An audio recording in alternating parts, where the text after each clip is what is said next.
Jadi jangan punya pikiran berarti anakku ya iso. Itu perlu proses Bu Pak. Jadi sebagai penari yang bagus, penari sing iso duwe ketubuhan sing siap, itu butuh proses yang lumayan panjang. Kita nggak cuma datang latihan 1-2 jam pulang dolan, minggu depan ke sanggar lagi. Itu bagi saya belum cukup, karena di luar itu mereka harus latihan fisik, latihan rasa, latihan carane karakter. Ini joget ranggur sekedar joget, tapi joget nganggo rasa.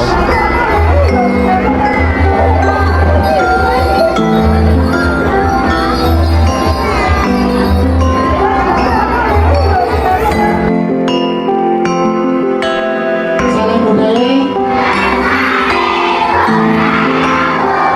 Banda Sri juga.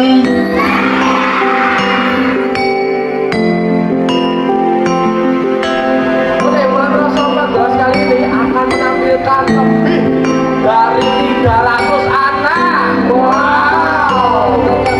Saya kalau ngajar itu kedekatannya seperti kakak dan adik. Saya anggap mereka teman saya anggap mereka adik saya. Oke. Jadi ya ada kalanya saya sebagai guru, tapi saya juga belajar dari mereka begitu.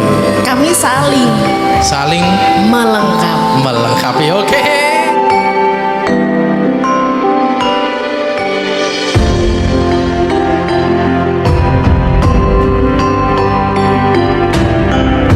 Putra putri Sanggar Tari Pondok Snedika ingkang taksih semangat ngotenaken pentas evaluasi mulat rasa wonten ing dalem punika.